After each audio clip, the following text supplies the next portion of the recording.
അസ്സലാമു അലൈക്കും വറഹ്മത്തുള്ളാഹി വബറകാതുഹു. റിയ അതായത് ലോകമാന്യത, ആൾക്കാരെ കാണിക്കാൻ വേണ്ടിയിട്ട് ചെയ്യുന്ന അമലുകളെയാണ് നമ്മൾ റിയ എന്ന് വിളിക്കുന്നത്. നമ്മളിവിടെ ശ്രദ്ധിക്കേണ്ട വിഷയം എന്ന് വെച്ചാൽ ഇത് നമ്മളെ കൽബുമായിട്ടുള്ള അവസ്ഥയാണ്, അല്ലാതെ വേറൊന്നുമല്ല. നമ്മളെ കൽബുമായിട്ട് ബന്ധപ്പെടുന്ന സംഭവമാണിത്. എൻ്റെ കൽബിൽ ഞാനൊരു അമല് ചെയ്യുമ്പോൾ ഇത് കണ്ടിട്ട് ഞാൻ വലിയ നല്ലവനാണെന്നും അതുപോലെ തന്നെ ഞാൻ ഭയങ്കര ദീനിയാണെന്നൊക്കെ അറിയിക്കാൻ വേണ്ടിയിട്ട് ചെയ്യുന്നുണ്ടെങ്കിൽ അത് റിയായിൽപ്പെട്ടു.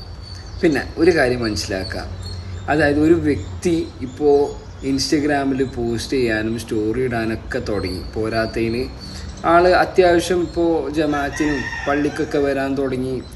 പള്ളിയിൽ തന്നെ ചിലപ്പോൾ ഇടയ്ക്കൊക്കെ സുന്നത്ത് നിസ്കരിക്കാനൊക്കെ തുടങ്ങി. അപ്പോൾ ഇങ്ങനെ നിൽക്കുന്ന സമയത്ത് ആൾക്കാരെ കാണിക്കാൻ വേണ്ടി ചെയ്യാന്ന് വിചാരിക്കുന്നത് തെറ്റാണ്.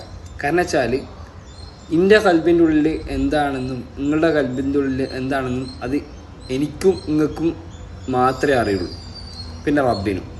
അതായത് ഇപ്പോൾ ഞാനൊരു കാര്യം ചെയ്യുന്നുണ്ടെങ്കിൽ അത് എനിക്കാണ് അറിയുക, ഞാൻ ആൾക്കാരെ കാണിക്കാൻ വേണ്ടിയിട്ടാണോ ചെയ്യുന്നത്. അതുപോലെ തന്നെ ഇപ്പോൾ ഞാൻ പറഞ്ഞ പോലെ ഒരു വ്യക്തി ഇൻസ്റ്റഗ്രാമിൽ അങ്ങനെ സ്റ്റോറിയും കാര്യങ്ങളൊക്കെ ഇടാൻ തുടങ്ങി, അതുപോലെ തന്നെ ഹയറായിട്ടുള്ള കാര്യങ്ങൾ ചെയ്യാൻ തുടങ്ങി.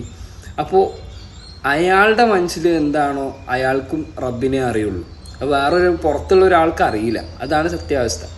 അപ്പോൾ ഈ കാര്യം പറയുമ്പോൾ ശ്രദ്ധിക്കേണ്ട വിഷയം എന്ന് വെച്ചാൽ റിയ എന്ന് പറയുന്നത് മൊത്തം കൽബാണ്, നമ്മളെ കൽബാണ്. അതായത് ഇപ്പം ഞാനൊരു അമല് ചെയ്യുന്നതാണ്, ഒരു ഹയറായിട്ടുള്ളൊരു കാര്യം ചെയ്യാണ്, പക്ഷേ എൻ്റെ പിന്നിന്ന് ഒരാൾ ഉണ്ട്, ഞാൻ ഇത് കാണുന്നുണ്ട്.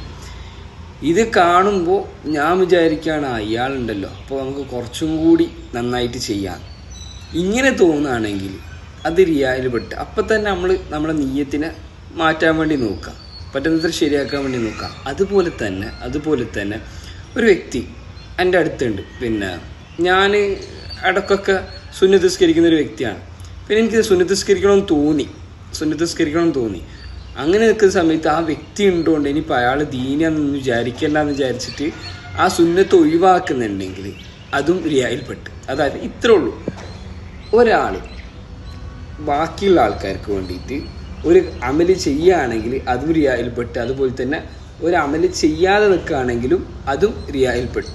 ബാറക്കല്ലാഹു ഫീക്കും. ഇത്രേ ഉള്ളൂ. അപ്പോൾ നമുക്കിപ്പോൾ ആരും ഇന്ന ആള് റിയ ആണെന്നും ഇതാണെന്നും നമുക്ക് പറയാൻ പറ്റില്ല. കാരണം നമുക്ക് നമ്മളെ കൽബ് മാത്രമേ ശ്രദ്ധിക്കാൻ പറ്റുള്ളൂ. മറ്റുള്ളവരുടെ കൽബിൽ എന്താ പോകുന്നതെന്നും എന്താ നടക്കുന്നതെന്നും നമുക്കറിയില്ല. അല്ലാഹു അഅലം. അതുകൊണ്ട് ബാറക്കല്ലാഹു ഫീക്കും, ഇപ്പോൾ ചെയ്തുകൊണ്ടിരിക്കുന്ന കാര്യങ്ങൾ അത് ഇനിയും തുടരാം, അത്രേ എനിക്ക് പറയാനുള്ളൂ. പിന്നെ നിയ്യത്തിനെ ശ്രദ്ധിക്കുക. ബാറക്കല്ലാഹു ഫീക്കും.